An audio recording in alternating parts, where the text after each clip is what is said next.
So hello students, चलिए सबका ध्यान बोर्ड की तरफ। तो देखो, हम लोग सब ऑडिटर की क्लासेस में अकाउंटिंग के पोर्शन को हम लोग कर रहे थे, ठीक है। तो अकाउंटिंग में कल हमने एक बेसिक चीज़ें देखा कि बुक कीपिंग क्या होता है, अकाउंटिंग क्या होता है और अकाउंटेंसी क्या होता है। इसके बारे में आज हमने लास्ट क्लास में जाना। आज हम लोग सीखने वाले हैं अकाउंटिंग के जो बेसिक टर्म्स होते हैं, अकाउंटिंग के जो टेक्निकल वर्ड्स होते हैं, उसके बारे में आज हम लोग जानेंगे। तो चलिए देखिए, लाइन से आप लोग स्टार्ट करते हैं। सबसे पहला आता है बेसिक अकाउंटिंग टर्मिनोलॉजी। जैसे कि क्या क्या आता है, पहले business transaction and event. Business transaction and event, देखो भाई, बिजनेस करोगे तो ट्रांजेक्शन होगा। ट्रांजेक्शन क्या होता है, आपने माल खरीदा तो बदले में माल आया, कैश क्या हुआ गया, ये क्या है, ट्रांजेक्शन है। और हर एक ट्रांजेक्शन किस फॉर्म में होना चाहिए, मनी के फॉर्म में होना चाहिए, मनी मेजर होना चाहिए। समझ में आ गया, ठीक है। तो transaction financial activity involving money, मतलब ऐसा कोई एक्टिविटी, फाइनेंशियल एक्टिविटी जिसमें मनी इन्वॉल्व होना चाहिए, ठीक है। Okay. Event happening that may और नॉट बी फाइनेंशियल, मतलब कि ये क्या बोल रहा है कि मतलब ऐसी घटना बोल रहा है कि लेन देन धन संबंधी होनी चाहिए घटना, ऐसी घटना जो वित्तीय भी हो सकती है और नहीं भी हो सकती है, ठीक है। इवेंट मतलब, इवेंट का मतलब क्या है, इवेंट कोई चीज हुआ। देखो, ट्रांजैक्शन का मतलब होगा जो मॉनेटरी टर्म में ही होगा, इवेंट का मतलब क्या होगा, जो फाइनेंशियल भी हो सकता है और नॉन फाइनेंशियल भी हो सकता है। अकाउंट, अकाउंट का मतलब सब जानते हो। जनरली ट्रांजैक्शन को क्लासिफाई किया जाता है, रिकॉर्ड किया जाता है अलग अलग, वो लेजर या अकाउंट कहलाता है। कैपिटल और ड्राइंग क्या है, कैपिटल और ड्राइंग। अब कैपिटल एंड ड्राइंग का मतलब क्या होता है, देखिए कैपिटल या ड्राइंग का मतलब क्या होता है यहाँ पे। तो कैपिटल या ड्राइंग का मतलब ये होता है, देखो ये बिजनेस होता है और ये बिजनेस का ऑनर होता है। देखो, जब भी अकाउंटेंसी पढ़ोगे तो तुम लोग एक कैरेक्टर में ढल के पढ़ना। ये बिजनेस का मालिक है, ये ऑनर है बिजनेस का, और ये आपका बिजनेस है।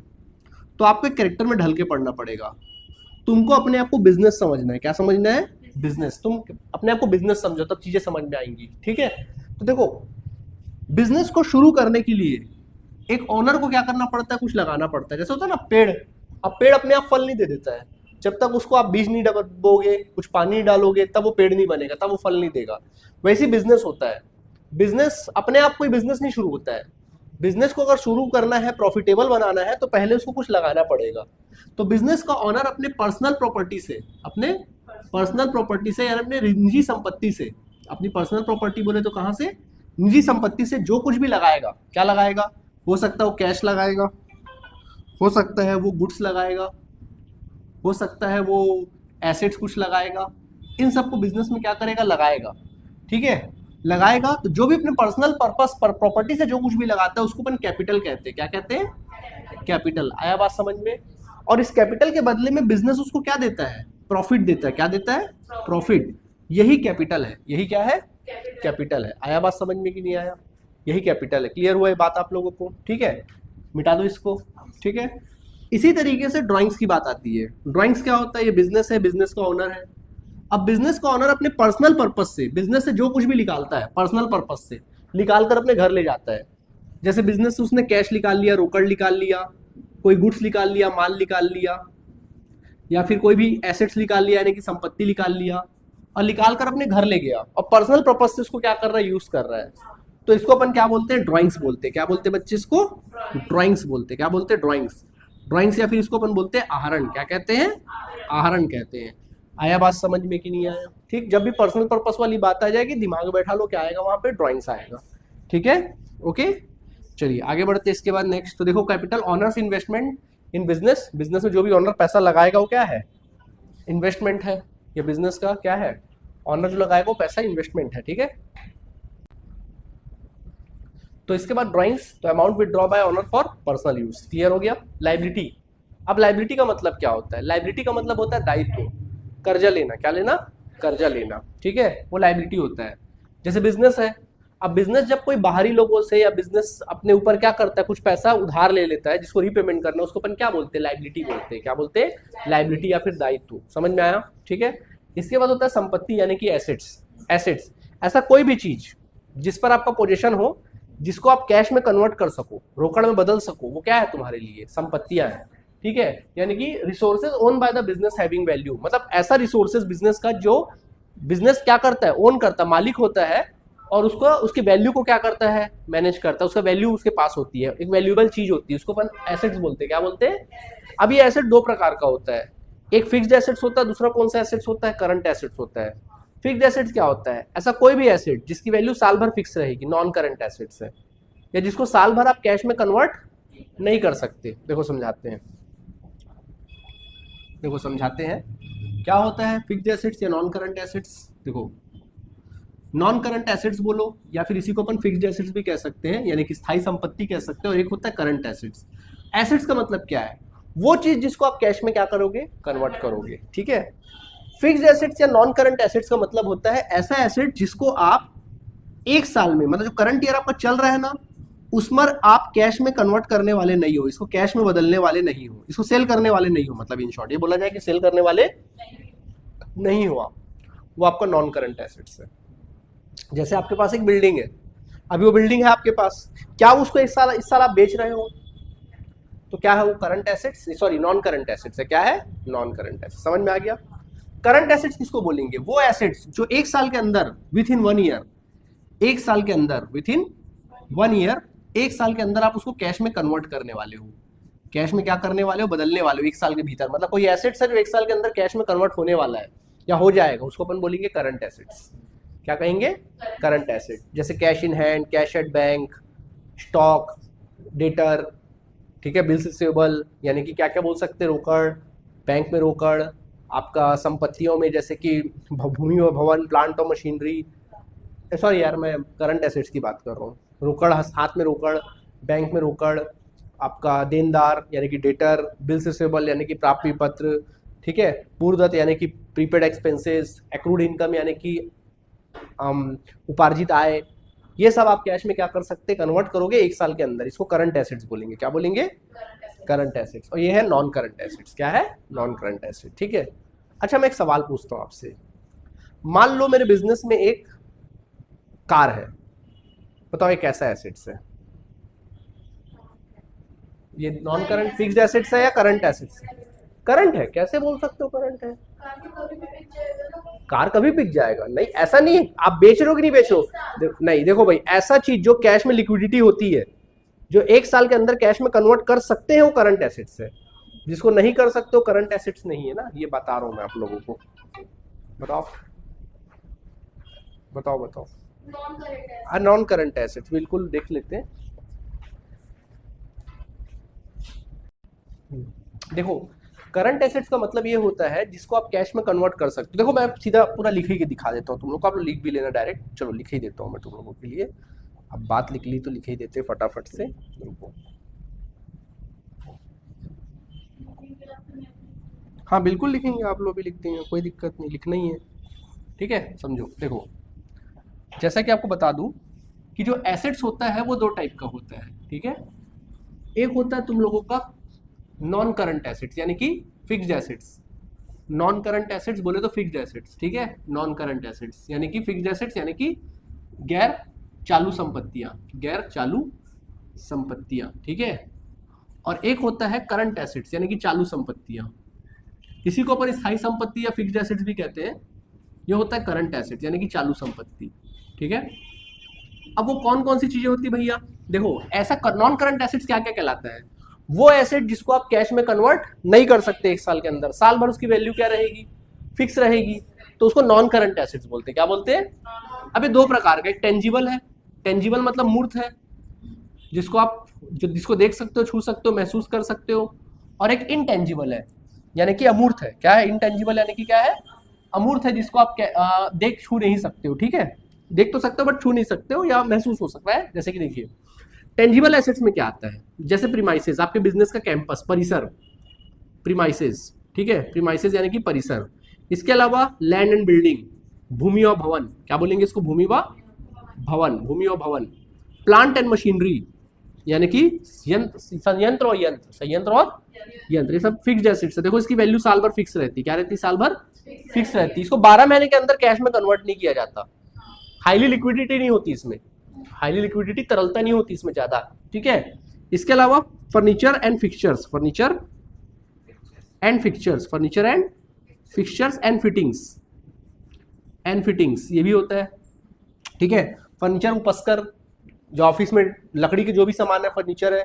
फिक्सचर जैसे दरवाजा, सब जो फिक्स है, दरवाजा हो गया, विंडो हो गया, फिक्स है फिक्सचर। फिटिंग्स जो इलेक्ट्रिसिटी बोर्ड लगा होता है, है ना, स्विच बोर्ड लगे होते हैं, ये सब क्या है, फिटिंग्स है जो फिट है। आया बात समझ में। इसके अलावा व्हीकल्स, साइकिल से लेकर एरोप्लेन तक सारी गाड़ियां क्या है, ये फिक्स्ड एसेट्स है, ठीक है, ये सब फिक्स्ड एसेट्स है, टेंजिबल है। क्लियर हुआ। इसके अलावा आपके बिजनेस का लॉन्ग टर्म इन्वेस्टमेंट, लंबे समय का इन्वेस्टमेंट, कितने समय का इन्वेस्टमेंट, लंबे समय का इन्वेस्टमेंट, विनियोग, दीर्घकालीन विनियोग। कभी भी देखना अकाउंटेंसी में एक वर्ड आता है लॉन्ग टर्म और शॉर्ट टर्म, लॉन्ग टर्म और, देखो यहाँ पर लॉन्ग टर्म का मतलब क्या है, लॉन्ग टर्म जब भी बोलेंगे लॉन्ग टर्म मतलब लंबा समय, दीर्घकालीन, और शॉर्ट टर्म मतलब अल्पकालीन, कम समय, अल्पकालीन। तो लॉन्ग टर्म कितना लॉन्ग टर्म सर, तो कभी भी याद रखना 1 ईयर, 1 ईयर और more than 1 year, 1 year, 1 year और मोर, 1 साल या 1 साल से ज्यादा, वो लॉन्ग टर्म कहलाता है। और शॉर्ट टर्म क्या कहलाएगा, less than 1 year, less than 1 year, यानी कह सकते हैं जो मंथ में है, लेस देन 1 ईयर। हाँ जी, हाँ शॉर्ट टर्म किस में आएगा, करंट नहीं, क्यों आएगा इंटेंजिबल, मतलब टेंजिबल बोल रहा हूँ ना मैं, लॉन्ग टर्म, ये सब लॉन्ग टर्म एसेट्स है, non current asset long term है, सारे लॉन्ग टर्म है। ये एसेट्स कैश में कन्वर्ट करोगे, बहुत रेयर है कि आप इस साल कैश में कन्वर्ट करोगे, ठीक है। वैसे ही इनटेंजिबल एसेट्स में क्या हो जाता है, गुडविल, ख्याति, गुडविल मतलब क्या बेटा, ख्याति, है ना, पेटेंट्स यानी कि एकस्व, कॉपीराइट्स, ठीक है, कॉपीराइट्स, सॉफ्टवेयर वगैरह हो गया आपके बिजनेस में जो है, ये सब क्या है, इनटेंजिबल एसेट्स है, ठीक है, बाकायदा फिक्स्ड एसेट्स है। क्लियर हुआ। वैसे करंट एसेट्स में क्या क्या आ जाता है, जैसे कि कैश इन हैंड, हस्तस्थ रोकड़, कैश इन हैंड बोले तो क्या बोलेंगे इसको अपन लोग, हस्तस्थ रोकड़, कैश एट बैंक बोले तो बैंक में रोकड़, ठीक है। इसके अलावा आपका डेटर, अच्छा स्टॉक, स्टॉक या फिर गुड्स या फिर इन्वेंट्री, स्टॉक, गुड्स या फिर क्या बोलेंगे, इन्वेंट्री, यानी जिस चीज का आप बिजनेस करते हो वो आपके लिए क्या है, गुड्स है, ये भी क्या है, करंट एसेट। देखो साल भर इसको कैश में कन्वर्ट नहीं करते रहते हैं, ठीक है। इसके अलावा डेटर, डेटर का मतलब क्या होता है, देनदार, डेटर का मतलब क्या होता है बेटा, देनदार। डेटर किसको बोलते हैं, जिस आदमी को, बिजनेस के फील्ड में जिस पर्सन को तुम उधार में माल बेचते हो, क्रेडिट सेल्स करते हो, कैसा माल बेचते हो, उधार में माल बेचते हो, वैसे बंदे को अपन क्या बोलते हैं, डेटर बोलते हैं। क्या बोलते हैं उसको अपन लोग, डेटर बोलते हैं। आई बात समझ में कि नहीं आई, ठीक है, थोड़ा फास्ट फास्ट चलना पड़ेगा क्योंकि सिलेबस बहुत ज्यादा है, ठीक है, ठीक है। तो डेटर क्या होगा, क्रेडिट सेल्स करते हैं, ओके। बिल्स रिसीवेबल, जब यही डेटर हमको राइटिंग में प्रॉमिस कर देता है उसको बिल्स रिसीवेबल बोलते हैं, यानी कि प्राप्ति पत्र, क्या कहते हैं, प्राप्ति पत्र कहते हैं, है ना, प्राप्ति पत्र होता है। इसके अलावा प्रीपेड एक्सपेंसेस, इसके अलावा क्या होगा, प्रीपेड एक्सपेंसेस यानी कि पूर्वदत्त व्यय, प्रीपेड एक्सपेंसेस मतलब क्या होता है, पूर्वदत्त व्यय, सुनना ध्यान से, पूर्वदत्त व्यय। देखो प्रीपेड एक्सपेंसेस का मतलब क्या होता है, प्रीपेड मतलब पहले से दे दिया, अगले साल का खर्चा था इस साल दे दिया। अच्छा कई बार बच्चे इसको एक्सपेंसेस समझ के खर्चा समझ लेते हैं, खर्चा नहीं है, एसेट्स है, पूछेगा एग्जाम में एसेट्स है कि खर्चा, आप इसको बोलेंगे एसेट्स है, क्या है ये, एसेट्स है, करंट एसेट्स है, प्रीपेड एक्सपेंसेस। और इसको कैश में कन्वर्ट नहीं कर सकते, ऐसा एसेट्स है जिसको कैश में कन्वर्ट नहीं कर सकते। एक बार किसी को पैसा एडवांस में दे दिए, दोबारा कभी पैसा वापस नहीं मिलेगा। ये प्रीपेड एक्सपेंसेस क्या है, ऐसा करंट एसेट्स है, लेकिन ऐसा एसेट्स इसको कैश में कभी कन्वर्ट कर ही नहीं सकते। आया बात समझ में, ठीक है। तो दिखने में एक्सपेंसेस दिख रहा, बट एक्सपेंसेस नहीं है, एसेट्स है, ठीक है। वैसे होता है एक्रूड इनकम, क्या होता है, एक्रूड इनकम। एक्रूड इनकम का मतलब होता है उपार्जित आय, क्या होता है, उपार्जित आय होता है, यानी ऐसा इनकम जो अनरिसीव है। कैसा इनकम है, अनरिसीव्ड इनकम, अनरिसीव्ड इनकम, ऐसा इनकम जो है तो इस साल का है तो, बट साल बीत गया पैसा मिले ही नहीं, साल बीत गया पैसा मिला ही नहीं, इसको अपन बोलते हैं बच्चे क्या, एक्रूड इनकम। दिख रहा है इनकम, बट इनकम नहीं है, एसेट्स है, क्या है। कई बार बच्चे इसको इनकम समझ लेते हैं, समझ में आया। तो देख लो ध्यान से, देखो ये करंट, ये करंट, नॉन करंट एसेट्स यानी फिक्स्ड एसेट्स, गैर चालू संपत्ति, स्थायी संपत्ति, चालू संपत्ति। स्थायी नॉन करंट एसेट मतलब ऐसा एसेट्स जिसका वैल्यू साल भर फिक्स रहेगा, उसको अपन करंट, नॉन करंट एसेट्स बोलेंगे। या जिसको कैश में आप एक साल में कन्वर्ट करने वाले नहीं हो, 12 महीने के अंदर कैश में कन्वर्ट करने वाले, वो एसेट्स को किस में रखते हैं, नॉन करंट एसेट्स। और कोई भी एसेट जिसको साल भर के अंदर कैश में कन्वर्ट कर सकते हो, वो किस में आएगा, करंट एसेट्स, ठीक है। अब मैं एग्जांपल दे रहा हूं, मेरे पास एक कार है, मेरे बिजनेस के पास एक कार है, ठीक है, और इस कार को मैं इस साल के दौरान कैश में कन्वर्ट करने वाला हूं, इसी साल मतलब मेरा जो करंट ईयर है, चालू वर्ष है, उस साल में कैश में कन्वर्ट करने वाला हूं। अब बताओ मैं इसको क्या मानूंगा, नॉन करंट एसेट्स मानूंगा या करंट एसेट्स मानूंगा? ऐसा क्वेश्चन आता है एग्जाम में, सीए के एग्जाम में दिया है कई बार। क्या मानेंगे? Current asset. देखो इस 12 महीने के अंदर कैश में बदलने वाला है कि नहीं बदलने वाला है, तो फिर एक करंट एसेट बन जाएगा। हाँ, अगर कुछ ना बोले तो भले फिक्स्ड एसेट्स है, लेकिन अगर आप इसको बदलने वाले हो कैश में, आपको पता है कि इस साल वो कैश में क्या हो जाएगा, कन्वर्ट हो जाएगा, तो फिर वो करंट एसेट्स कहलाएगा। क्या एसेट्स कहलाएगा? करंट एसेट्स कहलाएगा। आया बात समझ में कि नहीं आया? कुछ भी हो सकता है, बिल्डिंग भी हो सकता है, मतलब कोई भी नॉन करंट एसेट्स हो सकता है। क्लियर हुआ बात की नहीं हुआ? क्लियर हुआ। तो बच्चे ये क्या है तुम्हारा, करंट एसेट्स और नॉन करंट। क्लियर हुआ। चलो इसी तरह से लाइबिलिटी भी क्लियर कर देता हूं मैं तुम लोगों को। देखो हम लोग लाइबिलिटी की बात कर लेते हैं, लाइबिलिटीज। तो लाइबिलिटी का मतलब क्या होता है? दायित्व। अब लाइबिलिटी भी दो प्रकार की होती है, एक होती है नॉन करंट लाइबिलिटी यानी गैर चालू दायित्व, नॉन करंट लाइबिलिटी यानी कि गैर चालू दायित्व, गैर चालू दायित्व, गैर चालू दायित्व होता है। और एक होता है करंट लाइबिलिटी यानी कि चालू दायित्व। क्या होता है? चालू दायित्व होता है। ठीक है, यानी कि चालू दायित्व होता है। क्या होता है? चालू दायित्व होता है। ठीक है। अब देखो जिस तरह से एसेट्स को आप कैश में कन्वर्ट करते हो, जिस तरह से एसेट्स को किस में कन्वर्ट करते हो आप? कैश में कन्वर्ट करते हो, वैसी दायित्व को पेमेंट करते हो, रीपेमेंट करते हो, भुगतान करते हो, पुनर्भुगतान। पैसा लिए थे अब आपको पुनर्भुगतान करना है। सिंपल सी बात है। ऐसा लायबिलिटी जिसका भुगतान आपको लॉन्ग टर्म पीरियड में करना है, किसमें करना है? लॉन्ग टर्म पीरियड में आपको भुगतान करना है, यानी कि आपको एक साल के अंदर भुगतान नहीं करना है, एक साल के अंदर भुगतान नहीं करना है, एक साल से ज्यादा समय बाद भुगतान करना है, वो क्या है तुम्हारा? Non current liability. ठीक है। और करंट लाइबिलिटी क्या है? जिसको एक साल के अंदर भुगतान करना है, शॉर्ट टर्म है। क्या है ये? शॉर्ट टर्म है। आपको इसको एक साल के अंदर भुगतान करना है। वो कैसा लाइबिलिटी है बेटा? शॉर्ट टर्म है, मतलब कि करंट लाइबिलिटी। ठीक है। अब क्या क्या होता है सुन लो। देखो जैसे कि कैपिटल यानी बिजनेस का पूंजी, ये भी जनरली हम लोग लाइबिलिटी मान लेते हैं, हालांकि इसको थोड़ा अलग रखते हैं, बट ठीक है मान लो। ठीक है। कैपिटल हो गया, लोन हो गया, हालांकि वो पर्सनल अकाउंट है बट फिर भी अभी फिलहाल मान लो। लोन हो गया यानी कि ऋण, या बैंक से ऋण लोगे, बैंक लोन लोगे, या फिर लॉन्ग टर्म लोन लोगे, long term borrowing. Long term borrowing, borrowing का मतलब होता है उधार। ठीक है। ये नॉन करंट लाइबिलिटी है। अब करंट लाइबिलिटी में क्या क्या आ जाएगा? जैसे कि आपका क्रेडिटर, किसको बोलते हैं क्रेडिटर? क्रेडिटर का मतलब होता है लेनदार, यानी कि बिजनेस में वो पर्सन, वो व्यक्ति जिससे आप उधार में माल खरीदोगे, जिससे आप क्या करोगे? उधार में माल खरीदने वाले हो, उसको पैसा नहीं दोगे, वो आपके लिए क्रेडिटर है, लेनदार है। ठीक है। इस बार लिखित में प्रॉमिस कौन करेगा? हम करेंगे कि वो करेगा? जल्दी बताओ। मैं बोल रहा हूं कि हमने किसी से उधार में माल खरीदा, वो व्यक्ति हमारा क्या बन गया? लेनदार, क्रेडिटर बन गया। इस बार राइटिंग में प्रॉमिस कौन करेगा पेमेंट करने का? हम कि वो? हम करेंगे। तो हमारे लिए जब राइटिंग में पेमेंट के लिए प्रॉमिस करते हैं, वो हमारे लिए फिर बिल्स पेबल कहलाता है। क्या कहलाता है? Bills payable. डन हुआ ये बात? ठीक, चलो शाबाश। अब आगे बढ़िए। इसके बाद बैंक ओवरड्राफ्ट। एक होता है बैंक ओवरड्राफ्ट यानी बैंक अधिविकर्ष, अगला होता है बैंक ओवरड्राफ्ट। बैंक ओवरड्राफ्ट का मतलब होता है बच्चों क्या? बैंक अधिविकर्ष। बैंक ओवरड्राफ्ट मतलब बैंक अधिविकर्ष, बैंक अधिविकर्ष। ठीक है। बैंक ओवरड्राफ्ट बोले तो क्या? बैंक अधिविकर्ष। क्या होता है बैंक अधिविकर्ष? जैसे आपके अकाउंट में 10,000 जमा है, अभी आपको 12,000 की जरूरत है, बताओ बैंक से कितना निकाल सकते हो? आपके बैंक में बैलेंस दिखा रहा है 10,000 और आपको जरूरत है 12,000 की, बताओ आप कितना निकाल सकते हो बैंक से? आप बोलोगे सर 10 ही निकाल सकते हैं। ठीक है, अपन 10 ही निकाल सकते हैं, बट बैंक वाला बोलता है निकालो 12,000। बैंक में जमा है 10,000 बट आपने निकाला 12,000 और निकला भी 12,000। कितना एक्स्ट्रा निकला? जो 2,000 एक्स्ट्रा निकाले वही बैंक अधिविकर्ष है। समझ में आया?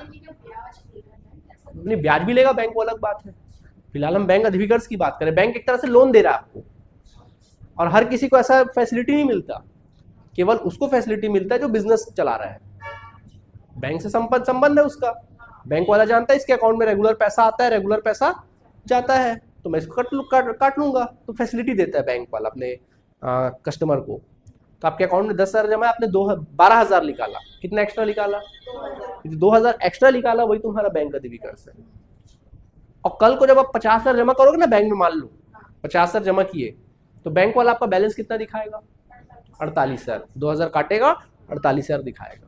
आया बात समझ में? ये बैंक का दिविकर्स है। इसी तरीके से होता है आउटस्टैंडिंग एक्सपेंसेस। आउटस्टैंडिंग एक्सपेंसेस यानी कि अनपेड एक्सपेंसेस। देखो आप कई बच्चे इसको खर्चा समझ लेते हैं, खर्चा नहीं है, दायित्व है, लायबिलिटी है। अनपेड एक्सपेंसेस यानी ऐसा खर्चा जो है इस साल का बट अभी तक आपने पेड नहीं किया है, पेड करना बाकी है, ठीक है। और ऐसी होता है अनएक्रूड इनकम। क्या होता है? अनएक्रूड इनकम। अनएक्रूड इनकम का मतलब होता है, अनएक्रूड इनकम मींस होता है एडवांस इनकम। क्या होता है? एडवांस इनकम होता है, एडवांस इनकम। एडवांस इनकम यानी ऐसा इनकम जिसका अगले साल का इनकम इसी साल मिल गया आपको, अग्रिम आय। क्या बोलेंगे? तो ये चालू दायित्व है और ये स्थायी दायित्व। क्लियर हुआ बात की नहीं हुआ? अब तो क्लियर है ना? ठीक है, इसको लिख लेंगे आप लोग। ठीक है, यहां तक बात समझ में आई कि नहीं आई? ठीक है, यहां तक बात समझ में आई? ठीक है, यहां तक कोई परेशानी तो बोलो। यहां तो कोई परेशानी है?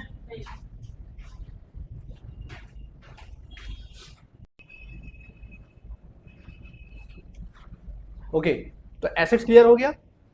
अब बारी आती, देखो यहाँ पे लिखा हुआ है रिसिप्ट्स, एक्सपेंडिचर और एक्सपेंसेस, यानी कि प्राप्तियां, व्यय और खर्च। देखो मैं आप लोग को इसी के लिए बोलता हूँ, एकदम भी हिंदी में पढ़ोगे तो भी दिक्कत है, एकदम इंग्लिश में पढ़ोगे तो भी दिक्कत। आप मिक्स करोगे ज्यादा अच्छा है। क्या है ना, एक्सपेंसेस देखो, खर्चा, व्यय और खर्चा। अब हिंदी पढ़ेंगे तो व्यय, एक्सपेंडिचर अलग वर्ड होता है और एक्सपेंसेस अलग वर्ड होता है। एक्सपेंडिचर मतलब व्यय और एक्सपेंसेस मतलब खर्चा, लेकिन बुक में कई जगह एक्सपेंसेस को भी व्यय माना है, उसी में थोड़ा क्या होता है कंफ्यूजन। इंग्लिश में सब एकदम क्लियर है। अब देखो बता रहा हूं, अब इसमें देखो लिखा है बकायदा, देखो रिसिप्ट्स, एक्सपेंडिचर और एक्सपेंसेस। पहले तो रिसिप्ट की बात करो। रिसिप्ट मतलब आय। रिसिप्ट मतलब क्या होता है? आय, प्राप्तियां जो आपको प्राप्त होते हैं। जैसे आपको एक कमीशन मिल गया, आपको किसी कंपनी के आपने शेयर खरीदे थे तो वहां से आपको लाभांश मिल गया, डिविडेंड मिल गया, है ना। कहीं बैंक में आपने पैसा जमा किया है या कोई कंपनी के बॉन्ड्स खरीदे तो आपको बदले में क्या मिल गया? इंटरेस्ट मिल गया, ब्याज मिल गया। ये रिसिप्ट है आपके लिए। क्या है? आपने अपने बिजनेस का कोई पार्ट किराए पे दे रखा है तो वहां से किराया मिल गया, रेंट मिल गया। क्या है? रिसिप्ट है। डन, रिसिप्ट है। एक्सपेंडिचर और एक्सपेंसेस, एक्सपेंडिचर और एक्सपेंसेस अंतर है दोनों में, पता है? देखो एक्सपेंसेस और एक्सपेंडिचर का मतलब क्या होता है मालूम है? एक्सपेंडिचर और एक्सपेंसेस का मतलब क्या होता है? दोनों का मीनिंग सेम है, बिल्कुल यही तो बात है यहां पर। देखो एक्सपेंडिचर, एक्सपेंडिचर और एक्सपेंसेस दो अलग अलग चीजें हैं। एक्सपेंडिचर और एक्सपेंसेस, देखो जब आप कोई भी पैसा देते हो, कुछ भी खर्च करते हो, तो देखना उसके बदले आपको कोई बेनिफिट मिलता है। जैसे आपने एक ऑटो किया, ऑटो में बैठे, जहां पहुंचना था वहां पहुंचे, और ऑटो को आपने, ऑटो वाले को आपने क्या किया? पैसा दे दिया। आपको बेनिफिट मिला कि नहीं मिला? तो बेनिफिट एक समय तक मिला आपको। उसी जगह आपने एक घर के लिए फ्रिज खरीदा, वहां भी पैसा दिया, उसका बेनिफिट कितने समय तक मिला? तो ज्यादा समय बेनिफिट किस में मिला? ऑटो में ज्यादा बेनिफिट मिला या फ्रिज खरीदे उसमें ज्यादा बेनिफिट मिला? फ्रिज खरीदे उसमें ज्यादा बेनिफिट। कितने साल तक मिलेगा? 10-15 साल। जब तक 15 साल 16 साल तक आपके पास फ्रिज रहेगा तब तक उसका बेनिफिट आपको मिलेगा, लॉन्ग टर्म बेनिफिट।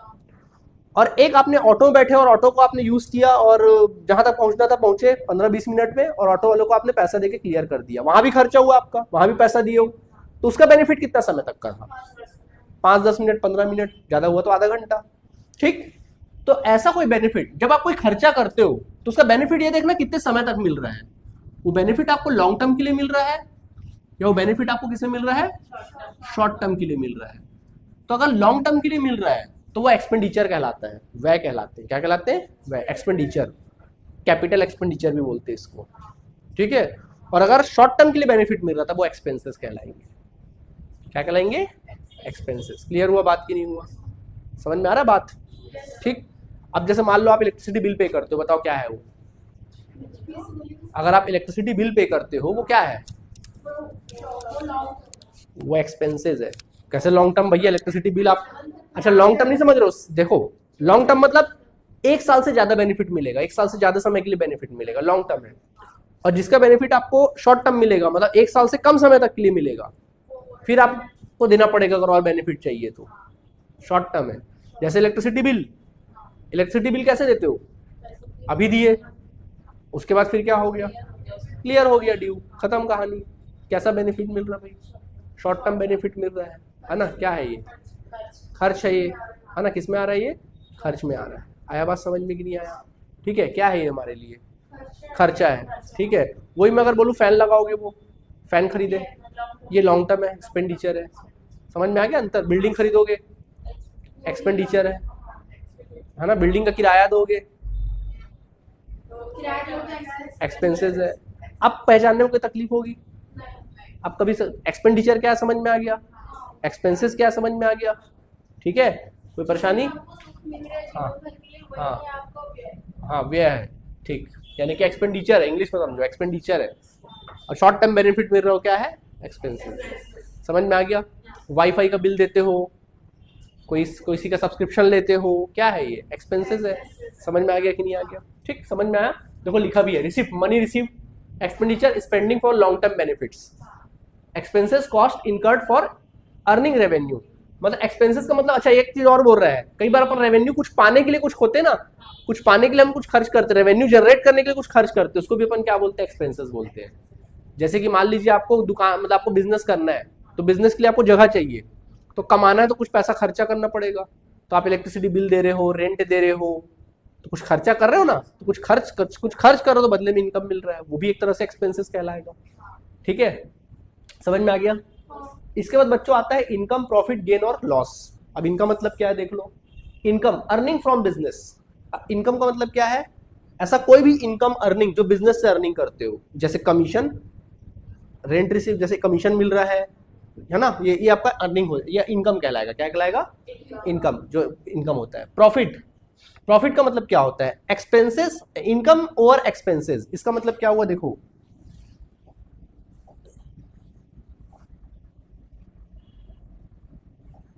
इसका मतलब क्या हुआ देखो, प्रॉफिट का मतलब क्या हुआ, जहां पर इनकम में से एक्सपेंसेस को घटाओगे, आय में से व्यय को क्या करोगे, घटाओगे, आय में से व्यय को क्या करोगे, घटाओगे, क्या आएगा, प्रॉफिट आ जाएगा। क्या आ जाएगा? प्रॉफिट आ जाएगा। हाँ, क्या आ जाएगा आप लोग के लिए, प्रॉफिट आ जाएगा। क्या आ जाएगा वो, प्रॉफिट आ जाएगा। आया बात समझ में? क्या आ जाएगा, प्रॉफिट आ जाएगा। और गेन का मतलब क्या होता है, extra benefit not from regular business. मतलब कोई रेगुलर बिजनेस से इनकम नहीं हुआ, एक्स्ट्रा बेनिफिट हो गया, जैसे बिजनेस का किराया मिल गया, या आपने कोई लैंड बेचा था, वहां से आपको प्रॉफिट हो गया लैंड बेचने से, या कोई बिल्डिंग बेचने से प्रॉफिट हो गया, वो गेन कहलाता है। यानी कि दोनों लाभ है, प्रॉफिट और गेन। ठीक है, लॉस, लॉस मतलब क्या हुआ, जहां पर खर्चा ज्यादा होगा, इनकम क्या होगा, कम होगा, वो लॉस है। समझ में आ गया? ये मतलब है इनका। क्लियर हुआ? ठीक, ओके। आगे देखो, इसके बाद देखो अगला क्या है हमारे पास, अगला क्या है, purchase, purchase and sales. Purchase मतलब क्या होता है, goods for bought for resale. मतलब कोई भी चीज अगर आप कोई गुड्स वापस बेचने के लिए खरीद रहे हो, वो परचेस है। अभी आप कोई बिल्डिंग खरीद रहे हो तो वो परचेस नहीं है बिजनेस के लिए। परचेस का मतलब है, देखो मीनिंग जानो, वर्ड का मीनिंग देखो, बहुत सारी चीज आपको नई नई चीज पता चल रही, इससे पहले आप भले आप कॉमर्स के थे लेकिन ये सब पता नहीं था आप लोग को। परचेस का मतलब क्या होता है, गुड्स बॉट फॉर रीसेल, मतलब कि आप कोई चीज सामान खरीद रहे हो दोबारा बेचने के लिए, तो वो परचेस कहलाएगा। अभी तो आप मशीन खरीदते हो, फर्नीचर खरीदते हो, उसको बेचने के लिए खरीदते हो क्या, वो गुड्स है क्या आपके लिए, नहीं। गुड्स खरीदोगे, गुड्स खरीद रहे हो तो वो क्या है, परचेस है। मतलब ऐसी चीज जो आप रीसेल करने के पर्पज से खरीद रहे हो, वो परचेस है, क्रय है मतलब। ठीक, sales, goods sold to customer. ऐसा कोई भी चीज जो आप कस्टमर को बेच रहे हो, गुड्स, अपने बिजनेस का गुड्स बेच रहे हो, क्या है, सेल। गुड्स का मतलब सब जानते हो ना, माल का मतलब, जिस चीज का आप बिजनेस कर रहे हो वो गुड्स है। ठीक, समझ में आ गया बच्चे की नहीं आया? अब देखो अगला है स्टॉक और इन्वेंट्री। क्या है अगला, stock and inventory. Stock and inventory, stock और इन्वेंट्री दोनों अलग अलग वर्ड है। स्टॉक का मतलब क्या होता है, जिस चीज का तुम बिजनेस कर रहे हो वो स्टॉक है, और इन्वेंट्री वो भी स्टॉक है। अब स्टॉक एक छोटा शब्द है और इन्वेंट्री एक बड़ा शब्द है। देखिए एग्जांपल देते हैं, जैसे मान लीजिए आप माल खरीद कर बेचते हो, जैसे मान लो आपका बिजनेस है, राशन का बिजनेस है, जैसे कि आपका स्मार्ट बाजार जैसा बिजनेस है आपका, तो आप क्या कर रहे हो, पका पकाया माल खरीद रहे हो, फिनिश गुड्स खरीद रहे हो, और खरीद रहे हो, उसको रख रहे हो और सीधा बेच दे रहे हो, उसमें कोई प्रोसेसिंग वगैरह नहीं कर रहे हो, वो क्या कहलाएगा तुम्हारे लिए, स्टॉक। क्या कहलाएगा, स्टॉक। क्या कहलाएगा वो, स्टॉक। समझ में आ गया कि नहीं आ गया? ठीक है, वो स्टॉक कहलाता है। समझ में आ गया? और इन्वेंट्री का मतलब क्या होता है, इन्वेंट्री में फिर वो ब्रॉड टर्म है, जहां पे आपके बिजनेस, जहां पे माल बनाकर बेचते हो, जहां माल बनाकर, जैसे मान लो आप फर्नीचर बनाने का बिजनेस करते हो, फर्नीचर बनाकर बेचते हो, फर्नीचर खरीद कर नहीं बेचते हो, फर्नीचर बनाकर बेचते हो। तो आप पहले लकड़ी खरीदोगे, वो आपका कच्चा माल हो गया, रॉ मटेरियल। फिर उसको फैक्ट्री में ले जाके बनाओगे तो वहां आधा अधूरा माल रहेगा, वो वर्क इन प्रोग्रेस हो जाएगा। फिर जब बनकर तैयार हो जाएगा वो फिनिश गुड्स होगा। आया बात समझ में? तो कभी भी याद रखना, अगर स्टॉक की बात करें तो स्टॉक का मतलब है कि unsold goods at a point of time, ऐसा माल जो अनबिका माल है। कैसा माल है? अनबिका माल है, जो वो क्या कहलाएगा? आपका स्टॉक कहलाएगा। क्या कहलाएगा? स्टॉक। मतलब ऐसा माल जो आपके पास पड़ा हुआ है जो बिका नहीं है। समझ में आ रहा है? वो स्टॉक है। और इन्वेंट्री का मतलब क्या है? जिसमें raw material, work in progress, सभी चीज क्या है? शामिल है। जो प्रॉपर मैन्युफैक्चरिंग, हाँ, मैन्युफैक्चरिंग नहीं हुआ है या मैन्युफैक्चरिंग होके पड़ा हुआ है, देखो ना, raw material plus work in progress. Stock includes, inventory includes stock, stock भी शामिल रहेगा, रॉ मटेरियल भी और वर्क इन प्रोग्रेस भी। वो आपका इन्वेंट्री कहलाता है। ठीक है? स्टॉक का मतलब ये है कि भाई हमारे पास पका पकाया माल है, फिनिश गुड्स है, अभी बिका नहीं है, वो है स्टॉक। और इन्वेंट्री मतलब जहां पे रॉ मटेरियल को भी कंसीडर कर रहे हो, वर्क इन प्रोग्रेस को भी कंसीडर कर रहे हो, फिनिश गुड्स को भी कंसीडर कर रहे हो, वो इन्वेंट्री है। ठीक है? डिफरेंस समझ में आया? अब बारी आती है ट्रेड रिसीवेबल और ट्रेड पेबल। ट्रेड रिसीवेबल और ट्रेड पेबल क्या होता है सर? ये ट्रेड रिसीवेबल या ट्रेड पेबल, चलो समझो। देखो, ट्रेड रिसीवेबल या ट्रेड पेबल क्या होता है देख लो। क्या अलग से लिख के बता दूं? चलो अलग से लिख देता हूँ, ज़्यादा अच्छा रहेगा। देखो, यही देख लो। देखो, ट्रेड रिसीवेबल या ट्रेड पेबल का मतलब क्या होता है? पहले मैं बात करूंगा ट्रेड रिसीवेबल की। ट्रेड रिसीवेबल की क्या होता है? ट्रेड रिसीवेबल देखिए, इसको हिंदी में हम लोग बोलते हैं व्यापार प्राप्य। क्या बोलते हैं? व्यापार प्राप्य, हिंदी बोलते हैं इसको। देखिए, जैसे मान लो ये हम है, हम बिजनेस है ना, ये हम है, हम समझो ये हम है, ठीक है, हम बिजनेस है, हम बिजनेस है, ठीक है। ये एक व्यक्ति है, एक पर्सन है। हमने इस बंदे को उधार में माल बेचा, हमने इस बंदे को क्या किया? उधार में माल बेचा। तो माल लिया इसने, क्या पैसा दिया? तो इससे हमारा एक रिश्ता कायम हुआ, इसको हम लोग बोलेंगे डेटर। क्या बोलेंगे? डेटर, यानी कि देनदार। क्या बोलेंगे? देनदार। ठीक है? ठीक है। और जब यही देनदार राइटिंग में हमको प्रॉमिस कर देता है, राइटिंग में हमको प्रॉमिस कर देता है कि हाँ भाई मैं आपका पैसा लौटा दूंगा, तो उसको अपन क्या बोलते हैं? बिल्स रिसीवेबल, यानी कि प्राप्ति पत्र। क्या बोलते हैं? बिल्स रिसीवेबल या फिर प्राप्ति पत्र कहते हैं। ठीक है? तो इसी को बोलते हैं देनदार और प्राप्ति पत्र। फिर से बताए, इस बंदे को हमने उधार माल बेचा, क्या इसने पैसा दिया? नहीं दिया, हमारा देनदार है। ठीक है? एग्जाम्पल देते हैं आपको, रुको रुको पर अच्छे से बताते हैं। देखो, जैसे मान लो दो बंदे, कितने बंदे हैं? एक बंदा ए है, एक बंदा कौन है? बी है। इसको हम बचपन से जानते हैं, ए को, और बी को हम नहीं जानते, बी को कौन नहीं पता। ठीक, हमने दोनों को उधार में माल बेचा, हमने ए को भी माल उधार में बेचा, बी को भी माल उधार में क्या किया? बेचा, बेच दिया हमने उधार में। जैसे हमने उधार में माल बेचा, दोनों हमारे क्या बन गए? डेटर बन गए ना। इन्होंने बोला 3 महीने बाद पैसा लौटाएंगे, हम बोले ठीक है। अब ए को तो हम जानते हैं, ए को तो हम जानते हैं, तो भाई इसका कोई टेंशन ही नहीं है, ये तो हमको पैसा लौटा ही देगा, हम बचपन से जान रहे हैं, उसको दोस्त है अपना, कहीं भागेगा नहीं, मुकरेगा नहीं, हमको पता है, तो हमारा कोई दिक्कत नहीं है। हमने इसको कुछ नहीं बोला लिख विक के तू दे, तो हमारा 10,000 का क्या हुआ? डेटर हुआ। चलो इसको भी 10,000 का ही माल बेचे थे, ये भी हमारा कितने रुपए का डेटर है? बी भी 10,000 का डेटर है। 10,000 का क्या है?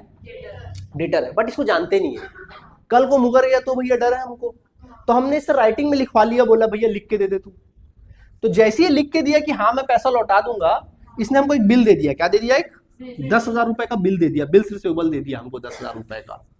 तो जैसे हमको लिख कर बिल्स रिसीवेबल दिया, अब ये हमारा डेटर नहीं रहा, ये हमारा डेटर नहीं कहलाएगा, ये हमारा कहलाएगा बिल्स रिसीवेबल। मतलब जिन्होंने हमको, हमने जिनको माल बेचा है बट जिन्होंने राइटिंग में प्रॉमिस नहीं किया है, वो हमारे डेटर है। और जिन्होंने, जो देनदार हमारे राइटिंग में प्रॉमिस कर दिए फिर वो डेटर नहीं रहे, वो हमारे लिए क्या बन गए? Bills receivable. क्योंकि बिल्स रिसीवेबल में इतनी ताकत है, इस बंदे से हमको फिर कोई मतलब नहीं। इस बिल्स रिसीवेबल में इतनी ताकत है कि हम बैंक से ही पैसा क्या कर सकते हैं? ले सकते हैं, बैंक उससे वसूलते रहेगा। समझ में आया? तो ये बिल्स रिसीवेबल है। तो हम बात करते हैं ट्रेड रिसीवेबल की। किसको बोलते हैं ट्रेड रिसीवेबल? ट्रेड रिसीवेबल का मतलब होता है आप डेटर, देनदार प्लस बिल्स रिसीवेबल दोनों को जोड़ दोगे, वो तुम्हारा ट्रेड रिसीवेबल बनेगा। समझ में आ गया? ट्रेड रिसीवेबल किसको बोलेंगे? देनदार प्लस प्राप्य पत्र, debtor plus bills receivable is equal to trade receivable. समझ में आया बात की नहीं आया? कोई दिक्कत?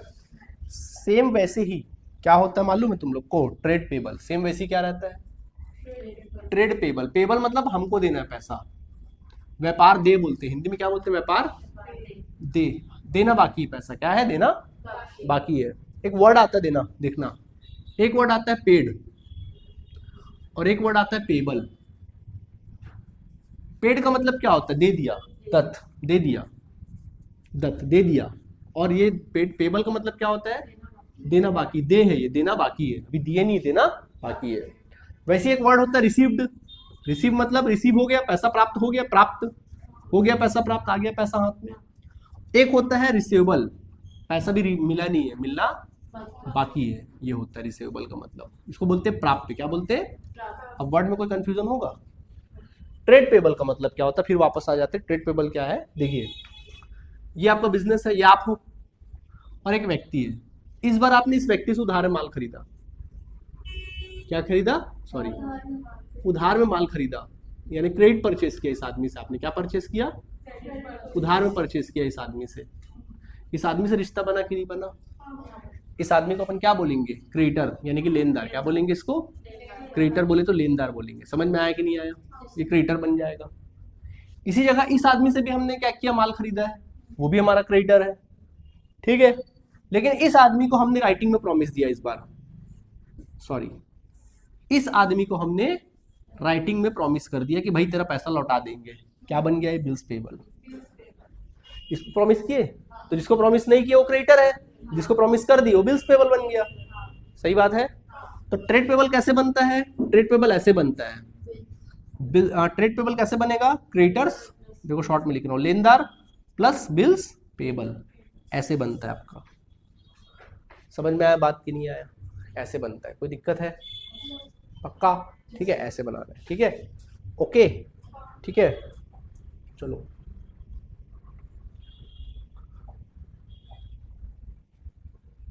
ठीक है, यहां तक समझ में आया आप सभी को। देखिए समझ में आया कि नहीं आया। ऐसे ही देखो क्या लिखा हुआ है, goods cost and voucher. Goods का मतलब तो बता दिया आपने, बता दिया आपको। कॉस्ट का मतलब क्या होता है, कॉस्ट का मतलब ये होता है कि जब आप कोई गुड्स को पाने के लिए जो भी खर्च करते हो या सर्विस को बनाने के लिए जो भी खर्च करते हो वो कॉस्ट कहलाता है, जिसमें मटेरियल, लेबर, खर्चे सब शामिल रहते हैं, एक्सपेंसेस मतलब सब शामिल रहते हैं। वाउचर क्या होता है, वाउचर देखो ट्रांजैक्शन, आपको पता ना, मैंने बताया था कल, ट्रांजैक्शन होगा। अब उस ट्रांजैक्शन की आप क्या करोगे, रिकॉर्डिंग करोगे। तो भैया रिकॉर्डिंग करोगे, किस में रिकॉर्डिंग करोगे, सब्सिडरी बुक या जर्नल में रिकॉर्डिंग करोगे, करोगे कि नहीं करोगे। तो भाई उस ट्रांजैक्शन का एक वो एविडेंस तो होना चाहिए ना, एक प्रूफ तो होना चाहिए ना। मतलब ऐसी कोई आके बोलेगा क्या 10,000 रुपए का मैंने माल खरीदा लिख दे, कभी जो अकाउंटेंट है वो नहीं लिखने वाला, वो क्या बोलेगा, प्रोटोकॉल फॉलो करेगा। मतलब वो क्या रूल फॉलो करेगा, वो बोलेगा भाई वाउचर दे, जब वाउचर देगा तो एंट्री करेगा, कोई भी अकाउंटेंट बगैर वाउचर के एंट्री नहीं करेगा। तो वाउचर एक डॉक्यूमेंट होता है जो ट्रांजैक्शन को वेरीफाई करता है कि ये ट्रांजैक्शन हुआ है, प्रमाणक बोलते हैं हिंदी में इसको, क्या बोलते हैं, प्रमाणक बोलते हैं। आया बात समझ में आप सभी को, ठीक है। उसी तरीके से होता है डिस्काउंट और जीएसटी। डिस्काउंट का तो मतलब जानते हैं, डिस्काउंट का मतलब होता है प्राइस में रिडक्शन करना। चलो इसको ही बता देते हैं, डिस्काउंट का मतलब क्या होता है, चलो बता देते हैं। देखिए डिस्काउंट का मतलब क्या होता है, डिस्काउंट का मतलब तो छूट होता है, आपको पता है, छूट बट्टा है ना, छूट बोलो बट्टा बोलो, सबका मतलब क्या है, एक ही है। अब डिस्काउंट दो टाइप का होता है, एक होता है ट्रेड डिस्काउंट, क्या होता है, एक ट्रेड डिस्काउंट जिसको बोलते हैं व्यापारिक छूट, व्यापारिक बट्टा, क्या बोलते हैं, व्यापारिक बट्टा बोलते हैं। और एक होता है नगद छूट यानी कैश डिस्काउंट, क्या बोलते हैं, कैश डिस्काउंट, ठीक है, यानी कि नगद छूट, क्या बोलेंगे इसको अपन लोग, नगद छूट बोलेंगे, ठीक, नगद छूट बोलेंगे, ठीक है। अब देखो समझाते हैं आपको, देखो जैसे मान लो मैं आपके सामने दो दुकान रखता हूँ, एक दुकान है ए, एक दुकान है बी। यहाँ पर बोर्ड लगा है 20% डिस्काउंट का, 20% डिस्काउंट का बोर्ड लगा है, और यहाँ पे बोर्ड लगा है फिक्स रेट का। बोलो कौन सी दुकान में जाना पसंद करोगे, 20% में जाना करोगे, ठीक है, चलो ठीक है। आया बात समझ में कि नहीं आया, ठीक है। अब देखो मान लो मैं एक माल खरीदता हूँ 80 रुपए का, हम एक माल खरीदते हैं 80 रुपए का मान लो, और हम सोचते हैं कि हम प्रॉफिट कितना कमाएंगे उसमें, हम सोचते हैं कि इसमें प्रॉफिट कमाएंगे हम कितना, 20 रुपया, और माल को बेचेंगे कितने में, 100 रुपए में बेचेंगे अपन, माल को बेचेंगे 100 रुपए में, और बढ़िया 20 रुपए क्या कमाएंगे, प्रॉफिट कमाएंगे, सोच के माल को बेचते हैं। अब देखो कस्टमर क्या होता है, हमारे पास आता है, कस्टमर आया, बोला भैया ये गुड्स कितने रुपए का, हमने बोला 100 रुपए का है, और बाकी बातों हमारे माइंड में चल रहा है 20 रुपये प्रॉफिट कमाऊंगा, 20 रुपये प्रॉफिट कमाऊंगा, 80 का माल खरीदाऊंगा। लेकिन कस्टमर का एक नेचर होता है, वो बार्गेनिंग करता है, मोल भाव करता है, वो मोल भाव करेगा, मोल भाव करेगा, मोल भाव करेगा, ठीक है, मोल भाव करता है। वो इतना माथा खाएगा हमारा 1 घंटे तक का कि भाई कम कर दो, कम कर दो, कम कर दो। फाइनली हमको उसको थक हार के ये माल को 100 की जगह 95 रुपये में क्या करना पड़ेगा, बेचना पड़ेगा। बताओ प्रॉफिट कितना कमाए, क्या सोचे थे 20 कमाएंगे, कमाए कितना 15। कैसे डील करे भाई ऐसे लोग से। तो ऐसे लोग को डील करने के लिए हमने क्या बोला, चल तू अगली बार आ भाई, मैं तो उतना प्रॉफिट कमा नहीं पाया। अब अगली बार से हमने क्या किया, 80 रुपए का माल खरीदा, प्रॉफिट हमको 20 ही लेना है, और बेचना भी कितने में है, 100 में बेचना है। लेकिन हमने मालूम है लिस्ट में प्राइस क्या रखा, मालूम है लिस्ट में प्राइस रख दिया हमने 130 रुपया। कितना रख दिया, 130 रुपये लग दिया लिस्ट में प्राइस, और बोर्ड लगा दिया 30 रुपीज ऑफ। कितना बोर्ड लगा दिया, 30 रुपीज ऑफ लगा दिया। अब कस्टमर आया, बोला कितने का गुड्स है, हम बोले 130 का है, आपके लिए 30 रुपए क्या कर रहे हैं, ऑफ कर रहे हैं, 100 रुपए का माल। ठीक है सर कोई दिक्कत नहीं। अब मूल भाव करेगा। कपड़े दुकान में देखना जाते होंगे, कपड़े शोरूम में ऐसी होता होगा आपके पास, आपको एमआरपी दिखाते होंगे, साइकोलॉजी का खेल है, एमआरपी दिखाते होंगे, अरे ये 1500 का है, महंगा लग रहा है भाई, कुछ कम नहीं हो, हाँ होगा ना सर, डिस्काउंट काट के 1200 का पड़ेगा, हाँ ठीक है। बेचना उसको 1200 में ही है, लेकिन जबरदस्ती बढ़ा के दिखा रहे हैं। तो जो डिस्काउंट देगा 30 रुपया, असल में देना मेरा नहीं है, जबरदस्ती बढ़ा के दिखाया गया है, इसको बोलते हैं ट्रेड डिस्काउंट। बिक्री को बढ़ाने के ऑब्जेक्ट से दिया जाता है, क्या बोलते हैं, ट्रेड डिस्काउंट। एक तरह से दिखावटी डिस्काउंट है, शो डिस्काउंट है, देना वेना नहीं है, शो डिस्काउंट है। समझ में आ रहा है।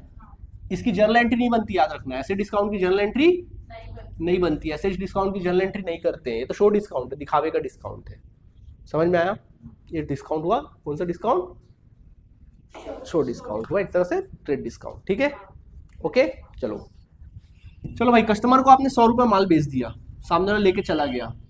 अब चलो मैं आपके सामने, चलो आप कस्टमर हो, मैं आपके सामने ऑप्शन रख रहा हूँ, 100 रुपए का माल है भाई, डिस्काउंट काट के, ट्रेड डिस्काउंट वगैरह सब काट कुट के 100 रुपए का माल आपको पड़ रहा है। अब मुझे बताओ, आप नगद खरीदना पसंद करोगे कि उधार खरीदना पसंद करोगे। आप नगद खरीदो तब भी 100 रुपए का पड़ेगा, आज पैसा दो तब भी 100 रुपए का, 1 महीने बाद पैसा दो तब भी 100 रुपए का। बोलो कैसे खरीदना पसंद करोगे, क्यों नगद खरीदोगे। बुद्धि चेक कर रहे, चलो आपकी कितनी बुद्धि देखते हैं। मैं बोल रहा हूँ आज पैसा दो तब भी 100 रुपए के गुड्स पड़ेगा, 1 महीने बाद पैसा दो तब भी 100 रुपए गुड्स पड़ेगा। बताओ कैसे खरीदोगे, जल्दी बोलो। नगद खरीदोगे। एक बिजनेसमैन की तरह सोचो, क्यों उधार खरीदोगे बताओ। वही तो बात है ना, कस्टमर की तरह सोच रहे हो यार, कॉमर्स पढ़ रहे हो, अपने आप को बिजनेस की तरह सोचो, बोला था आप बिजनेस हो। आप कस्टमर की तरह मत सोचो, ऐसे में पढ़ नहीं पाओगे, आप एक बिजनेस की तरह सोचो। मैं बोल रहा हूं कि आज पैसा दो तब भी 100 रुपए का माल पड़ेगा, 1 महीने बाद पैसा दो तब भी 100 रुपए का माल पड़ेगा। पता मैं आपकी जगह होता तो क्या करता, मैं उधार खरीदता। मैं क्यों अपना पैसा फंसाऊं भाई, मैं बिजनेसमैन हूं भाई। अगर मैं आज पैसा दे दूंगा, मेरा पैसा तो फंस गया। जब मुझे ऑप्शन मिला हुआ है कि मैं उधार खरीदना है, ऑप्शन है कि 1 महीने बाद पैसा देना है, तो मैं अपने 100 रुपए क्यों फंसाऊं, वो 100 रुपए कहीं और लगा दूंगा। मैं ये 100 रुपए का माल खरीद लिया, इसको माल को बेचूंगा, पैसा कमाऊंगा, लौटा दूंगा। मैं अपना पैसा क्यों फंसाऊं भैया, जब फ्री फंड में काम हो रहा है तो क्यों पैसा फंसाऊंगा। उधार में खरीदूंगा, 120 में बेचूंगा, प्रॉफिट कमाऊंगा, लौटा दूंगा पैसा, मेरा पैसे ही नहीं फंसा। बल्कि जो 100 रुपए में यहाँ देने वाला था, वो 100 रुपए कहीं और इन्वेस्ट कर दूंगा, मैं वहां से ही प्रॉफिट कमा लूंगा, डबल प्रॉफिट बन जाएगा। ये है बिजनेसमैन की सोच। तो चलो आप तो कस्टमर की तरह सोच रहे थे, करके आपने जवाब नहीं दिया, बट अगर ऐसा रखा जाएगा तो मार्केट में 90% लोग ऐसे होंगे, 90% खरीदार ऐसे होंगे, अरे यार क्या हो गया, 90% खरीदार ऐसे होंगे जो उधारी खरीदेंगे, 10% नगद खरीदेंगे। पता है 10% आप जैसे लोग होंगे। अगर ऑप्शन दिया जाए ना कि अभी पैसा दो तब भी 100 रुपया, 2 महीने बाद पैसा दो तब भी 100 रुपया, 99% लोग या 90% लोग तो भैया यही खरीदेंगे। तो पैसा डूबने के चांसेस भी क्या हो जाएगा, बढ़ जाएगा। तो पैसा जितने जल्दी वसूल ले वो ज्यादा बेटर है बिजनेस के फील्ड में। तो पैसा जल्दी वसूलने के लिए हम क्या देते हैं, कैश डिस्काउंट देते हैं। जैसे अब मैं बोलूंगा, अब मैं ऑप्शन रखूंगा, अब बताओ कैसे खरीदोगे, बताओ, दोनों ऑप्शन दे रहा हूँ, कैसे खरीदोगे जल्दी बताओ। अभी फिलहाल कैसे खरीदोगे, नगद की उधार? उधार ही खरीदेंगे, काहे पैसा फंसाओगे। लेकिन अब मैं ऑप्शन रखता हूँ आपके सामने, अभी पैसा दोगे तो चलो मेरे को 90 रुपीज दे देना, 1 महीने बाद पैसा दोगे 100 लूंगा। अब बोलो, अब आप 10 रुपये बचाने के चक्कर में नगद खरीदोगे, यानी आपको कितने का छूट मिल रहा है, ये नगद छूट है। ये क्या है, नगद छूट है, इसको बोलते हैं कैश डिस्काउंट। कैश डिस्काउंट क्यों दिया जाता है, जल्दी से जल्दी कलेक्शन करने के लिए कैश का, for collection of cash, for collection of cash. Cash का जल्द से जल्द कलेक्शन करने के लिए अपन क्या करते हैं, कैश डिस्काउंट देते हैं। आया बात समझ में, नहीं आया? तो डिस्काउंट समझ में आ गया, क्लियर हुआ बातें आप लोगों को, पक्का? ठीक है, चलो और टर्मिनोलॉजी देखते भैया, और क्या क्या है देखें। ठीक है, यहां तक कोई तकलीफ? ठीक, तो बिजनेस ट्रांजैक्शन समझ में आ गया आप सभी को? ठीक है, ओके। तो बिजनेस ट्रांजैक्शन के फीचर क्या होते हैं, ऐसा फीचर होता है जिसमें इकोनॉमिक एक्टिविटी इन्वॉल्व होती है, जहां पैसा का इकोनॉमिक एक्टिविटी क्या होती है, आर्थिक गतिविधियां क्या होती है, जहां पर कोई भी आप ऐसा काम कर रहे हैं जहां पैसा कमाओगे, धन उपार्जन के लिए जो काम कर रहे हैं उसको इकोनॉमिक एक्टिविटी बोलते हैं। ठीक है, ट्रांजैक्शन के अलग अलग टाइप्स होते हैं, एक होता है एक्सटर्नल ट्रांजैक्शन जो बाहरी पार्टी से करते हो, बाहरी लोगों से माल खरीदे बेचे, और एक होता है विथ इन बिजनेस के अंदर ट्रांजैक्शन होता है, जैसे आपके एसेट्स की वैल्यू में कमी आती है उसको क्या बोलते हैं, हरास, डेप्रिसिएशन। इंटरनल है, क्या है, इंटरनल है, खैर उतना जरूरी नहीं वाला। चेंज इन फाइनेंशियल पोजीशन, तो फाइनेंशियल पोजीशन में जब चेंजेस आता है तो उसको बोलते हैं। अब चेंजेस कैसे आता है, ये क्वेश्चन तो एग्जाम में मेरे को लगता है आएगा ही आएगा। पता है क्या आएगा आपके एग्जाम में, ये क्वेश्चन आएगा ही आएगा। आपको बोलेगा कि एसेट्स, आपको क्वेश्चन में बोलेगा कि एसेट्स में से लायबिलिटी अगर घटाएंगे, यानी कि संपत्ति में से अगर हम लोग दायित्व को घटाएंगे, संपत्ति में से अगर हम दायित्व को घटाएंगे तो क्या आएगा, तो क्या आएगा, पूंजी आएगा। याद रखना, ये आएगा ही आएगा एग्जाम में, ये आएगा ही आएगा।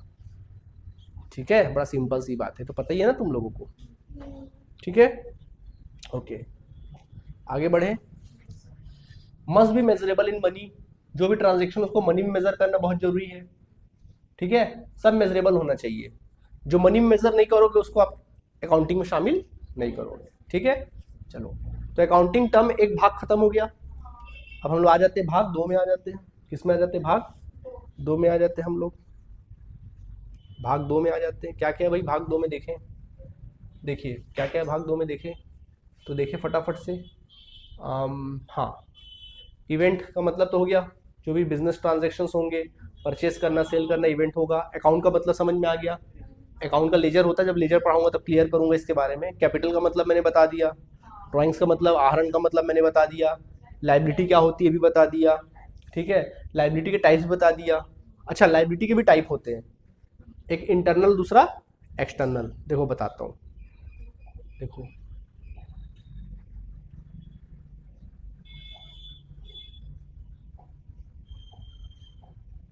लायबिलिटी के भी 2 टाइप, तो नॉन करंट और करंट लायबिलिटी है वो लॉन्ग टर्म के हिसाब से, इसके भी 2 टाइप है लायबिलिटी के। लायबिलिटी का और एक तरीका है, लायबिलिटी के और एक टाइप होते हैं। देखो, लायबिलिटी के भी 2 टाइप है, लायबिलिटी और दायित्व के 2 टाइप है। एक होता है इंटरनल, एक होता है क्या, इंटरनल, और एक होता है एक्सटर्नल। इंटरनल मतलब आंतरिक और एक्सटर्नल मतलब बाहरी। इंटरनल मतलब आंतरिक और एक्सटर्नल मतलब बाहरी। ठीक है, इंटरनल मतलब आंतरिक और एक्सटर्नल मतलब बाहरी। क्या होता है भाई, देखो, अब देखो क्या है इंटरनल मीन्स क्या होता है। देखो मैं एग्जांपल दे रहा हूँ, ठीक है। जैसे मान लीजिए आप 10,000 रुपये आपने लोन लिया, 10,000 रुपये लोन अपने भाई से 10,000 रुपये लोन लिया, और अपने एक दोस्त से 10,000 रुपये लोन लिया। बोलो पहले किसको चुकाओगे? क्यों? जीना हराम कर देगा। भाई का दिक्कत नहीं, कल को नहीं भी देंगे चल जाएगा, घर का है भैया, घर का चल जाएगा नहीं देंगे तो, लेकिन भाई को तो, दोस्त को तो भैया देना ही पड़ेगा। अच्छा, कई लोग का भाई से नहीं पड़ता, चलो दो भाई के जगह अपन आपके फादर रख देते, ठीक है। अब तो ठीक है, अब तो देना ही नहीं है बिल्कुल भी, अब तो देना ही नहीं है, ठीक है। तो फादर से आपने लिया कितना, 10,000 रुपए, और अपने दोस्त से लिए 10,000, किसको लौटाओगे? पहले दोस्त को। सेम वैसी बिजनेस के साथ होता है। बिजनेस जो फादर को आप दे रहे हो वो इंटरनल है, नहीं भी दोगे चल जाएगा, लेकिन दोस्त को देना जरूरी पड़ेगा। वैसे बिजनेस में जब हम लोग क्या करते हैं, बिजनेस के प्रति जो लायबिलिटी होती है, दायित्व होता है, दो प्रकार का होता है, एक इंटरनल, दूसरा एक्सटर्नल। इंटरनल मतलब वो लायबिलिटी जो मालिकों के प्रति है। किसके प्रति है? मालिक के प्रति है। ऐसी लायबिलिटी जो किसके प्रति है बेटा? मालिक के प्रति है। किसके प्रति है? मालिक। और मालिक के प्रति कौन कौन सी लायबिलिटी होती है? कैपिटल, कैपिटल होता है प्लस प्रॉफिट, है कि नहीं? प्रॉफिट में क्या क्या आ जाएगा? जनरल रिजर्व आ जाएगा, सामान्य संचय, है ना, रिजर्व, रिजर्व जो हो गया, रिजर्व जो पैसा बचा बचा के रखते हैं वो, तो ये पैसा आप नहीं देंगे चल जाएगा, मालिक का पैसा है। और बाहरी लायबिलिटी कौन होते हैं? ये सब बाहरी लायबिलिटी है। देखो यहाँ से ये पूरा बाहरी है, ये जो है ना, ये दिख रहा है, ये पूरा बाहरी, कैपिटल को छोड़ के बाकी सब बाहरी है। ये सब क्या है? बाहरी है। बाहरी लोगों से पैसा उठाया आपने। कैपिटल तो मालिक का है, बाकी सब क्या है? बाहरी है। नहीं आया समझ में? आगे समझ में? ठीक है।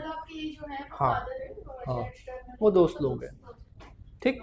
बाहरी लायबिलिटी जैसे फाइनेंशियल इंस्टीट्यूशन से आपने लोन लिया है, बैंक से लोन लिया है, कोई कस्टमर से लोन लिया है, सब बाहरी है। बिजनेस के मालिक ने लोन दिया तो फिर वो आंतरिक है, ठीक। ओके, ठीक है, ओके, समझ में आया? ठीक है।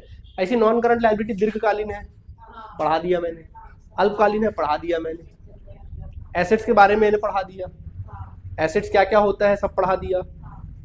एसेट्स के कैरेक्टरिस्टिक्स क्या होते हैं वो देख लो। एसेट्स वैल्यूएबल होते हैं, हर एसेट्स की क्या होती है? एक वैल्यू होती है, बिजनेस ओन करता है उसको। हर एसेट्स को आप मनी में मेजर करते हो, सही बात है। नॉन करंट एसेट्स क्या है? गैर चालू संपत्ति पढ़ा दिया।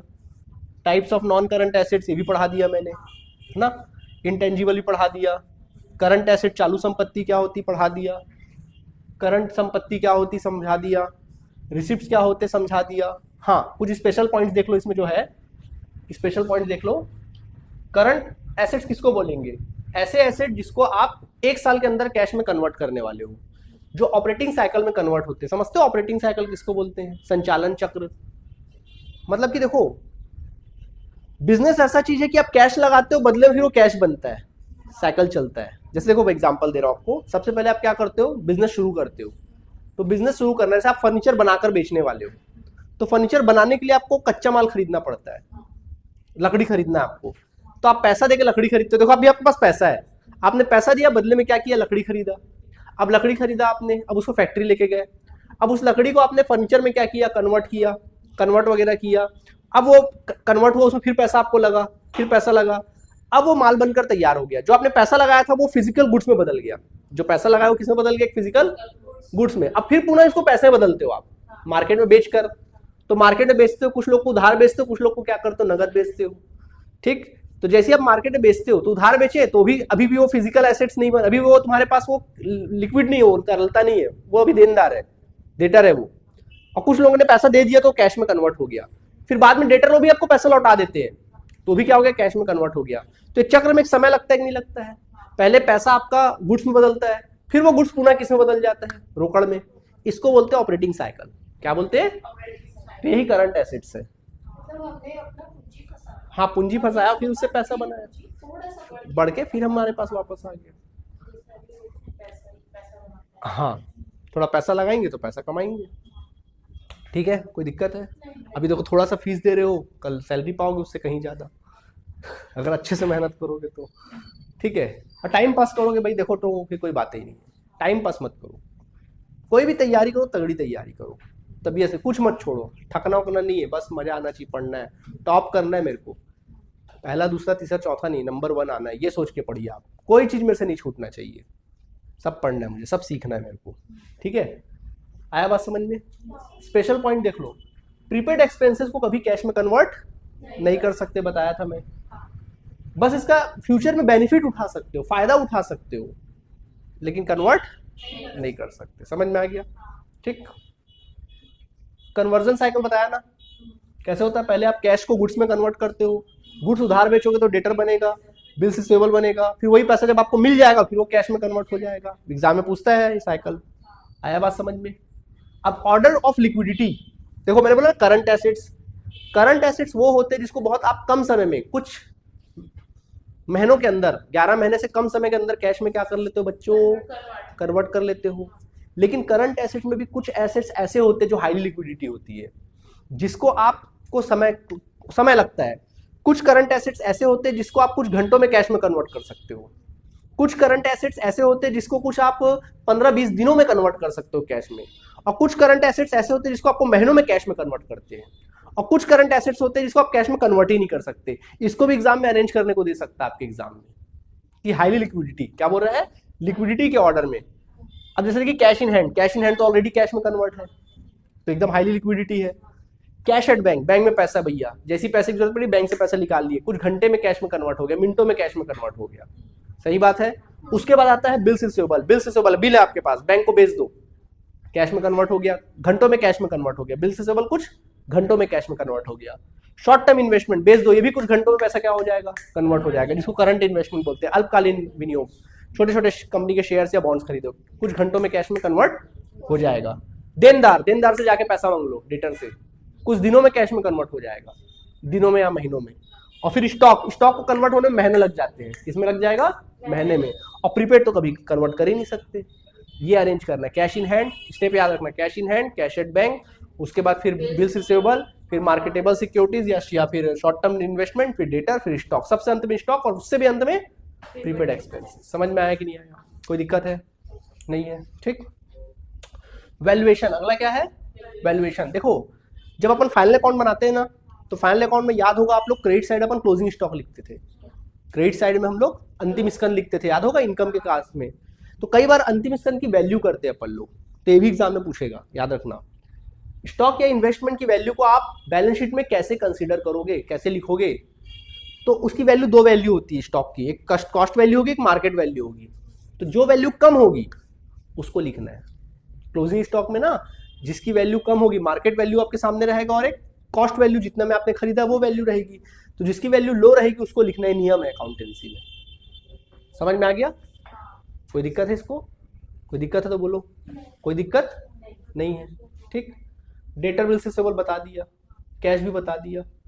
फिक्टिशियस एसेट्स, क्या एसेट्स है बच्चे, ये भी एक एसेट्स है। मैंने एसेट्स का टाइप बताया, एक नॉन करंट एसेट्स होता है और एक करंट एसेट। तीसरा टाइप भी होता है फिक्टिशियस, फिक्टिशियस मतलब बनावटी संपत्ति, कृत्रिम संपत्तियां, असल में संपत्ति होती नहीं है, उसको कभी कैश में कन्वर्ट कर सकते ही नहीं, नाम भर के लिए एसेट्स में लिख देते हैं, ठीक है, नाम भर के लिए एसेट में लिख देते, उसको बोलते हैं फिक्टिशियस एसेट्स। क्या बोलते हैं, फिक्टिशियस। समझाता हूँ, देखो एक और नई बात आई तो देखो तुरंत बता रहा हूँ, जैसे से बात निकलेगी तो बात तो बताना ही पड़ेगा फिर आप लोग को, ठीक है। देखो देखो कभी भी याद रखना, देखो मैं बताता हूँ आप लोग को, आपका बिजनेस ना 4 चीजों में टिका होता है, ये जो अकाउंटेंसी है ना 4 चीजों में टिकी हुई है। पहला एसेट्स, दूसरा लॉस या फिर एक्सपेंसेस, तीसरा लाइबिलिटी, चौथा इनकम या प्रॉफिट, इनकम या प्रॉफिट। आया बात समझ में कि नहीं आया, इनकम या फिर प्रॉफिट, ठीक है। एसेट्स क्या होता है, देखो एसेट्स का बैलेंस ऑलवेज डेबिट बैलेंस होता है। कौन सा बैलेंस होता है, डेबिट। लॉस या एक्सपेंसेस का बैलेंस क्या होता है, डेबिट। लाइबिलिटी का बैलेंस क्या होता है, क्रेडिट। इनकम का बैलेंस क्या होता है, क्रेडिट, ठीक है। जिस प्रकार हर इंसान मरता है तो मरने के बाद उसको कहाँ लेके जाया जाता है, कब्रिस्तान में ले जाया जाता है, या तो दफना दिया जाता है तो जला दिया जाता है, ठीक है। और जो जीवित हो दुनिया में घूम रहे हैं, सही बात है। वैसी खाते होते हैं, वैसी क्या होते हैं, जो खाते मर गए हैं उसको कहाँ दफनाया जाता है पता है, व्यापार खाता, ट्रेडिंग अकाउंट और प्रॉफिट एंड लॉस अकाउंट नहीं बनाते थे, वहां दफनाते, वहां मर जाता। अगर एक बार कोई खाते, कोई भी खाते की एंट्री ट्रेडिंग अकाउंट में यानी कि व्यापार खाते में, लाभ हानि खाते में या प्रॉफिट एंड लॉस अकाउंट में एंट्री हो गई इसकी, समझ जाओ खाता मर गया, कब्रिस्तान में दफन हो गया, वो जल गया, खत्म। अब वो दोबारा कभी जीवन में अवतार नहीं लेगा। कोई एकता कपूर का सीरियल नहीं कि फिर से आ जाएगा, ऐसा नहीं हो सकता, वो नहीं आएगा। समझ में आया, वो मर चुका है, हाँ। और जो खाते बैलेंस शीट में दिखाई दे रहे, चिट्ठे में दिखाई दे रहे, वो जीवित है। क्या है, जो जीवित है। आया बात समझ में, ठीक। तो जनरली देखना लॉस और एक्सपेंसेस हम लोग पीएल ट्रेडिंग में लिख देते हैं, मर जाते हैं। इनकम को भी कहाँ लिख देते हैं, पीएल ट्रेडिंग में साल भर का लिख देते हैं। लेकिन लाइबिलिटी और एसेट्स कहाँ दिखता है, बैलेंस शीट में, जीवित है। सही बात है कि नहीं है। वैसे ही कुछ लॉस होता है। अब आपको पता है कि लॉस को आपको सेट ऑफ किससे करना पड़ेगा, इनकम से। अभी मान लो आपको 10,000 का लॉस हुआ है, तो भाई जब तक आपको इनकम जब तक आपको 10,000 से ऊपर का इनकम ना हो। जब आपको 12,000 का इनकम होगा तभी तो 12 में से 10,000 घटाओगे तब 2,000 इनकम दिखेगा आप लोगों का। लेकिन अगर मान लो आपका इनकम 1,000 रुपए हुआ है तब भी आपका लॉस कितना जीवित है, 9,000 लॉस जीवित है कि नहीं जीवित है। अब इसको कहां शो करे भैया, ये तो बेघर हो गया, ये कहां जाए, जीवित है अभी भी। तो इस लॉस को कहां शो करना पड़ता है, फिर इसका बैलेंस क्या है, डेबिट, और एसेट्स का बैलेंस भी क्या है, डेबिट। तो चुपचाप ले जाके एसेट्स में डाल देते हैं, तभी इसको फिक्टिशियस बोलते हैं, तभी इसको क्या बोलते हैं, फिक्टिशियस, बनावटी संपत्ति बोलते हैं, यानी लॉस है ये। अब किसी को लॉस बेच सकते हो क्या, नहीं बेच सकते हो। जब कभी प्रॉफिट होगा तो कैंसिल करना, तब तक भैया पड़े रहेगा वो जिंदा लाश की तरह, कोमा में है ये। फिक्टिशियस एसेट्स, होना नहीं होना एक बराबर है इसका। फिक्टिशियस एसेट्स क्या है ये, फिक्टिशियस एसेट्स। समझ में आ गया कि नहीं आ गया, ठीक है, ये फिक्टिशियस एसेट्स है। क्लियर हुआ कि नहीं हुआ, ठीक है, समझ में आया बात, फिक्टिशियस एसेट्स है, क्लियर हुआ, ठीक है, ओके, चलो समझ में आ गया। तो फिक्टिशियस में क्या होता है, debit balance of profit and loss, advertisement expenses not return of, कोई बड़ा एडवर्टाइजमेंट एक्सपेंसेस करते हो, थोड़ा थोड़ा रिटर्न ऑफ करोगे, फिक्टिशियस है, पूछ सकता है एग्जाम में। क्लियर हो रहा है अच्छे से। अगला है रिसिप्ट्स। रिसिप्ट भी दो प्रकार की होती है, एक कैपिटल रिसिप्ट और एक, जैसे खर्चे होते हैं ना दो प्रकार के, लॉन्ग टर्म खर्चे, शॉर्ट टर्म खर्चे, वैसे रिसिप्ट भी होता है। देखो बता दूं, रिसिप्ट भी दो प्रकार का होता है।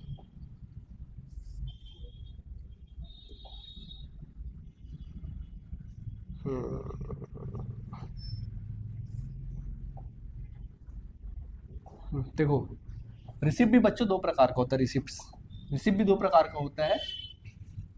एक होता है कैपिटल रिसिप्ट्स, क्या होता है, कैपिटल रिसिप्ट्स, और एक होता है रेवेन्यू रिसिप्ट्स, क्या होता है, रेवेन्यू रिसिप्ट्स।